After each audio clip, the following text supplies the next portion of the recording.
विधानसभा निवडणुकीत ज्या काही रंगतदार लढती ठरल्या राज्यभरातल्या, त्यातली इंदापुरातली सर्वात महत्त्वाची होती. ते सर्वांना वाटत होतं की ह्यावेळेस हर्षवर्धन पाटील निवडून येतील, कारण त्यांच्या मागं शरद पवार होते, मोहिते पाटील होते, जयंत पाटील होते.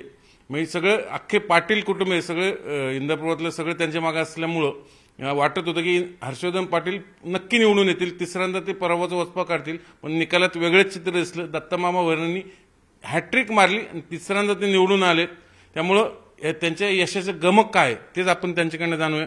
दत्तामामा, तुमचं स्वागत न्यूज 18 लोकमध्ये. कसं काय हे जादू केले तुम्ही? जादू वगैरे म्हणण्यापेक्षा तुम्हा सर्वांना माहिती आहे की माझ्यासारखा कार्यकर्ता गेली 5 वर्ष मी जनतेमध्ये काम केलं आणि ज्यावेळेस मला 14ला 19ला जनतेने भरपूर मतांनी निवडून दिलं. 19ची निवडणूक तशी माझी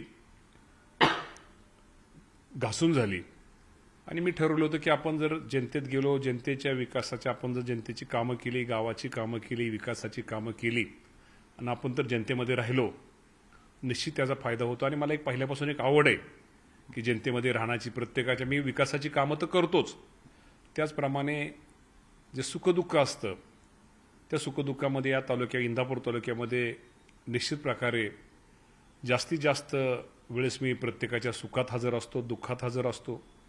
हे तर बरोबर आहे. आणि आरोग्याचं जे काम आहे, आपल्या माहितीसाठी की आरोग्याचं काम मी स्वतः माझा पुण्यामध्ये नुसते आरोग्याच्यासाठी एक माणूस आहे, मुंबईमध्ये सुद्धा एक माणूस एक मुलगा काम करतो.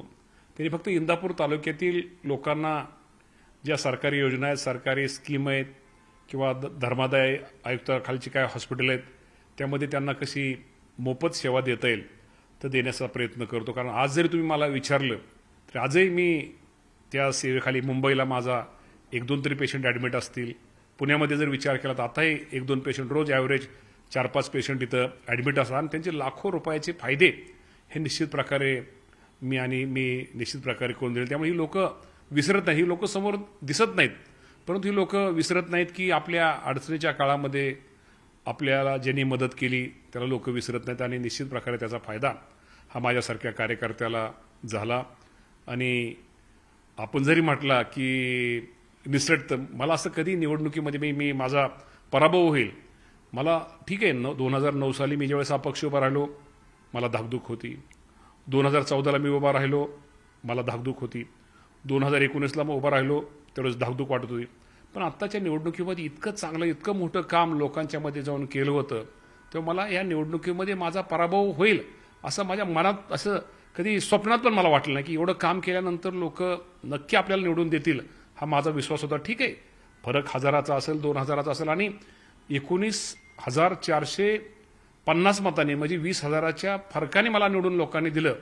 मला वाटतं ह्यातच खरं तर शेवटी मी मानलं पाहिजे, खरं तर इंदापूर तालुक्याच्या जनतेचे आभार मानले पाहिजे. तुम्ही मला सांगितलं अनेक पाटलं तिकडं होती, पण मी तुम्हाला आज सांगतो की आता इथनं पुढे निवडणुका ह्या मोठ्या व्यक्तीवरती, मोठ्या माणसावर होण्यापेक्षा आता लोक सामान्य माणसा, सामान्य जनता ज्याला पाठिंबा देते, ज्याच्यावरती विश्वास व्यक्त करते त्याच्यावरती निश्चित प्रकारे त्याचा फायदा मला झाला. आणि केलेलं काम, विकासाचं काम, सुखदुःख आणि आरोग्यात केलेलं चांगलं काम हे माझ्या विजयामध्ये मला त्याचा खूप मोठा वाटा आहे. ज्यावेळेस हर्षवर्धन पाटील इकडे पवारसाहेबांकडे आले, तुतारी हातात घेतली, त्यावेळेस त्यांच्या पक्षातनंच बंडखोरी झाली. प्रवीणदादा माने असतील, जगदाळे मामा, ते नंतर शांत झाले, घोलप मामा ते शांत झाले. पण ह्या तिरंगी लढतीमुळे तुम्हाला फायदा झाला, कारण मराठा मतांचं विभाजन झालं असंही बोललं जातं. नेमकं काय? कसं आहे, आता तिरंगीचं फायदा झाला का तोटा झाला हे विषय महत्वाचा नाही, विजय महत्वाचा आहे.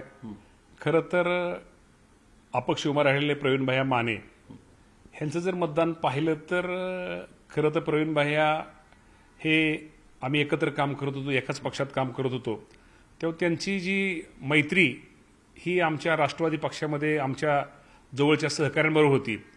आणि हर्षवर्धन पाटील हे पूर्वीपासूनच विरोधात असल्यामुळं, प्रवीण भाईच्या विरोधात असल्यामुळं आपण म्हणतात तसं उलटं झालं.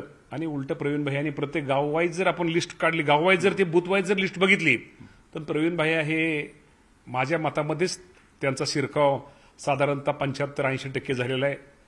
हर्षवर्धन पाटलाची मतं खाली असतील त्यांनी 20 ते 25%, परंतु 80%, 75 ते 80% मतं की तुम्ही जर बूथ वाईज बघितलं, प्रत्येक गाव वाईज जर बघितलं, हर्षवर्धन पाटलांच्या मतात ते घुसले नाहीत, ते माझ्या मतामध्ये घुसलेत.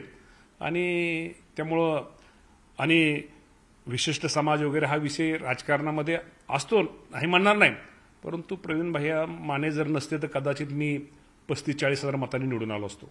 अरे वा, हे तिरंगी लढीचा तुम्हाला तसा तोटा झाला असं तुमचं दावा आहे? 100% प्रवीण भैयांनी माझी मतं जर बुथवाईज जर बघितली, त्यांच्या प्रवीण भैयाच्या गावापासून, ज्या गावामध्ये प्रवीण भैया राहतात त्या गावापासून ती सुद्धा मतं ती माझी होती. प्रवीण भैयाला जी मतं मिळाली, तुम्हाला लीड आहे त्यांच्या गावात, मी बघितलं त्यांच्या गावात मला लीड आहे, परंतु ती जी मतं, त्यांनी जी मतं खाल्यात 2 नंबरची मतं, त्यातली 90% मतं ही माझी होती. म्हणजे जी मतं, जे अशा बरेच गावाची उदाहरणं आहेत की प्रत्येक गावामध्ये कसं असतं, दूध डेअरीमुळं प्रवीण भैया माने कुटुंबाचं आणि ज्यांचे संबंध होते ते दूध डेअरीवाले प्रमुख हे सगळे माझ्या संबंधित होते. कारण का हर्षवर्धन पाटलांची संस्था दूध डेअरी सेपरेट असल्यामुळं हे जे होते ते राष्ट्रवादीशी संलग्नच, जे चेअरमन होते ते प्रवीण भैयाच्या सोनाईशी संलग्न होते. त्यामुळं त्यांचा जो शिरकाव झाला, आपण जर बुथवाईज जर बघितलं, बुथवाईज बघितल्यानं तुमच्या लक्षात येईल प्रवीण भैयांनी माझी साधारणतः 75 ते 80% माझी मतं खाली, हर्षवर्धन पाटलांची 20 ते 24% पण म्हणा, 25% म्हणा, 20 ते 22% मतं हर्षवर्धन पाटलांची खाली. तेव्हा तिसऱ्या उमेदवाराचा, प्रवीण भैयाचा मताचा निश्चित प्रकारे त्याचा तोटा हा वैयक्तिक मला झाला. तो जर तोटा झाला नसता, ती जर प्रवीण भैया उमेदवार नसते तर मी 35-40 हजार मतांनी निवडून आलो असतो. खरं तर तुमच्या मतदारसंघात पवारांचाही बऱ्यापैकी प्रभाव आहे. म्हणजे आतापर्यंत जर इलेक्शनचं एक धांडोळा घेतला तर ज्या वेळेस हर्षवर्धन पाटील शरद पवारांसोबत होते त्यावेळेस ते निवडून आलेत. यावेळेसही तोच अंदाज बांधून हर्षवर्धन पाटील भाजप सोडून पवारांसोबत गेले, तुतारी हातात घेत. त्यांना वाटलं की आपण पवारसोबत असल्यामुळे जिंकून येऊ, पण ह्यावेळेस ती परंपरा तुम्ही खंडित केली. कसं काय? कसं आहे की आजही सांगतो की पवारसाहेब आजही आम्हाला आदरणीय आहेत, तो विषय नाही. शेवटी लोकसभेचं विधानसभेचं निवडणूक वेगळं असतं. तुम्ही बघितलं बारामतीमध्ये दादाच्या वहिनी 50 हजारांनी मागं होत्या, तेच दादा ते 50 हजार कव्हर करून 1 लाख मताच्या पुढे निवडून आले. तसं इंदापूरला आम्ही 25 हजारांनी मायनस होतो लोकसभेला, आणि 25 हजार मायनस करून आज आम्ही 20 हजारांनी निवडून आलो. शेवटी लोकसभेला विशिष्ट गोष्ट जरी पवारसाहेबांनी सांगितलं, शेवटी तो इंदापूर तालुक्यामध्ये तुलना करताना माझी आणि हर्षवर्धन पाटलांचीच तुलना केली जाते. तर लोकांनी 100% त्यांचं ऐकलेलं नाही, आणि त्यामुळेच एवढं चांगलं मताधिक्य मला निश्चित प्रकारे मिळालेलं आहे. खरं तर मोहिते पाटील असतील, ते हर्षवर्धन पाटील असेल, पवारसाहेब असतील, ही सगळी मंडळी तुमच्या विरोधात त्या मतदारसंघात एकूण विचार केला तर तिथं मराठा विरुद्ध ओबीसी असं नेहमी उभा राजकीय संघर्ष बघायला मिळाला. त्याचाही तुम्हाला ओबीसी फॅक्टरचा फायदा झाला असंही बोललं जातं.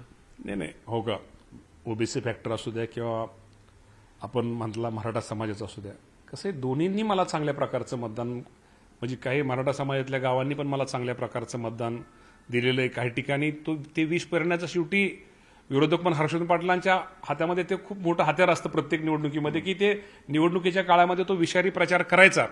पण ह्यावेळेस इंदापूरची जनता, एकंदर आकडेवारी पाहिल्यानंतर इंदापूर जनता त्या विषारी प्रचाराला अजिबात त्याला बुडलेली नाही, त्यांनी तो विचार केलेला नाही. आणि आपण म्हणलं ओबीसी फॅक्टर, शेवटी ओबीसी फॅक्टर शेवटी तिथं पण चांगल्या प्रकारचं मला मतदान, दोघांनी पण मला चांगल्या प्रकारचं मतदान केलेलं आहे. जारंगे फॅक्टरचं काही फटकं बसलं का तुम्हाला?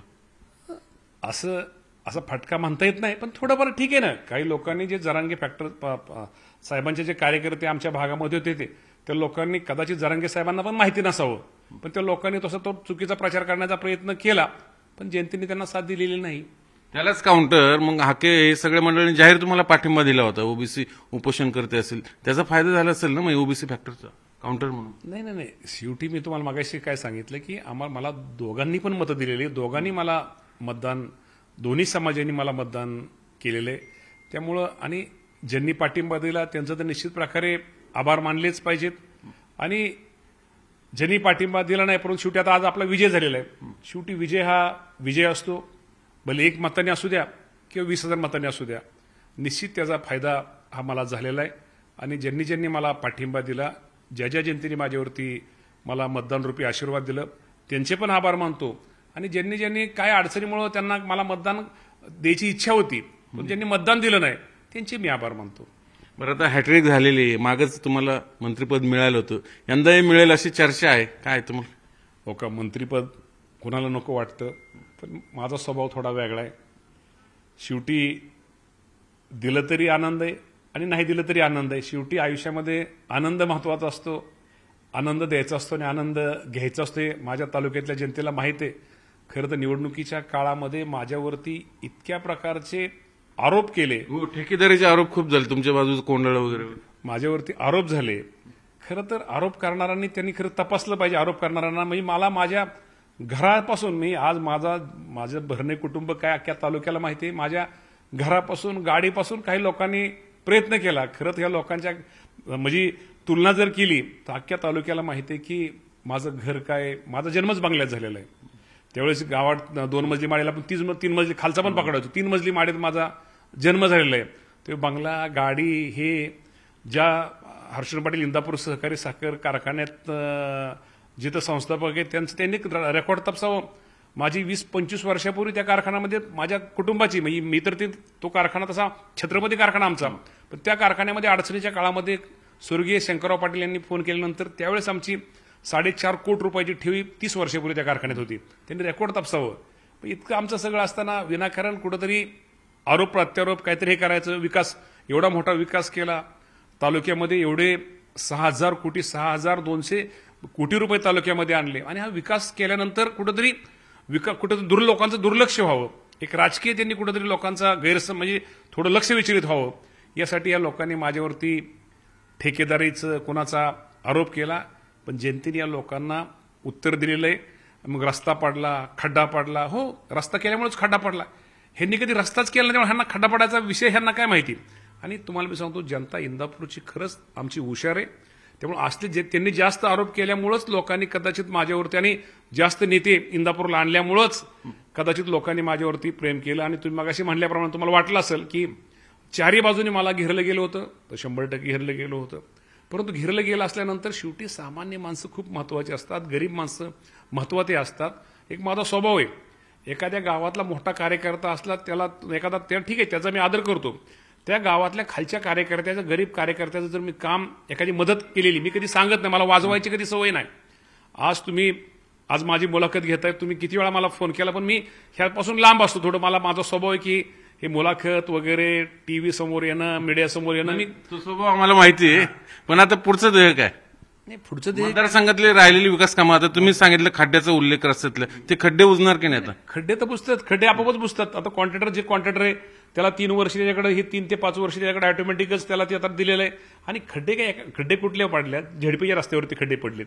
आता झेडपीचे एस्टिमेटच कमी असतं रस्त्याचं, त्यामुळे ते खड्डे पडत, ते बुजवतील. झेडपीचा आमचा काही संबंध येत नाही. ठीक आहे, आमदार म्हणून फॉलोअप घेणार की नाही आमदार म्हणून? नाही, सगळेच करणार. तालुक्याचा पाण्याचा, परिस्थितीच्या पाण्याचा विषय असेल, इंदापूर शहर बघा तुम्ही, इंदापूर पूर्वी शहर काय होतं, आज इंदापूर शहर किती बदलतंय. तुम्ही पुढच्या वर्षी मी तुम्हाला आमंत्रण देतो. आज तारीख आहे 4 तारीख आहे. 4 तारखेला 4/12 पुढच्या इंदापूरला या. तुम्हाला इंदापूर शहर किती बदललेलं तुम्हाला दिसेल. एवढी मोठी कामं केली. पुलाचा एमआयडी जंक्शनची एमआयडीसी तो पण आपण मंजूर केलेला आहे. तिथं सुशिक्षित बेरोजगारांना रोजगार मिळणार आहे. शिरसोडीचा खूप मोठा पूल, 382 कोटी रुपयाचा पूल, करमाळा ते इंदापूरला जोडणार, उजनीवरनं शिरसोडीला जोडणार, त्या पुलाचं काम सुरू झालेलं आहे. ही कामं की इंदापूरची मार्केट इतकं जोरात त्यामुळं वाढणार आहे आणि त्यामुळं इतका त्याच्या तालुक्यामध्ये अनेक बाकी जे काही प्रश्न आहेत बॅकवॉटरचे, तिकडले पोल्युशनचा विषय आहे तुमचा. ठीक आहे, ते पोल्युशनचा वगैरे विषय ते चर्चेतनं कसा त्यातनं करता येईल, तो कसा मार्ग होईल, तो होईल. परंतु मला बरं झालं, माझ्यावरती विरोधकांनी कदाचित टीका टिप्पणी जादा केल्यामुळं जनतेने माझ्यावरती इंदापूरच्या आणि त्यांना उत्तर दिलंय की शेवटी जनतेनं विकासाला त्यांनी मतदान केलेलं आहे. चांगल्या माणसाला, चांगल्या व्यक्तीला, खोटे नाटे आरोप करणाऱ्यांना त्याचा ही केलं, बंदोबस्त केलेला आहे. तर निश्चित प्रकारे मी जनतेचं ऋणी आहे. दादांसोबत राहिल्यामुळे पार्टी स्प्लिटमध्ये साहेबांची खप्पा मर्जी तुम्ही उडवून घेतली होती, त्याचा फटका बसेल असं वाटलं तर? मी मगाशी काय सांगितलं की आदरणीय साहेबांबद्दल मी काय जास्त बोलू शकत नाही, कारण का विधानसभेला तुम्हाला माहिती आहे, जर तुम्ही गाववाईज हे करा, लोकांनी माझ्यावरती इतकं प्रेम केलेलं, इतकं चांगल्या प्रकारचं मतदान दिलेलं आहे आणि त्या मतदानामध्ये मी कुणावरती टीका टिप्पणी करणं अजिबात बरोबर नाही. आणि मी कुणावरती टीका टिप्पणी कधी आयुष्यामध्ये केली नाही. माझ्यावरती बापू म्हटले की मीच दादासोबत दत्तमामाची ओळख करून दिली होती त्या काळात, पण आता ते मला सोडून गेले. आता श्रीनिवास बापू मोठे, मला सिनियर आहेत, 6-7 वर्षांनी माझ्यापेक्षा मोठे आहेत. शेवटी ते माझ्या मोठ्या भावासारखे आहेत. आता त्यांच्याबद्दल मी काय जास्त बोलावं असं काही नाही. शेवटी ओळख तर 100% बापू म्हणतात की बापूंचं काही चुकीचं नाही. बापू आम्हाला पुण्यामध्ये आम्ही लहान होतो, बापू इथं सिनियर होते. एक पवार कुटुंबातलं म्हणून बापूंची आमची एक ओळख होती आणि चांगलीही होती. आणि बापूंनी 100% पहिली ओळख आम्ही कॉलेजला असताना दादांची बापूंनी आमची ओळख ही. आणि आमचं कुटुंब तुम्हाला सांगायला हरकत नाही की छत्रपती कारखान्याच्या निवडणुकीमध्ये माझे चुलते तिथं उभा होते.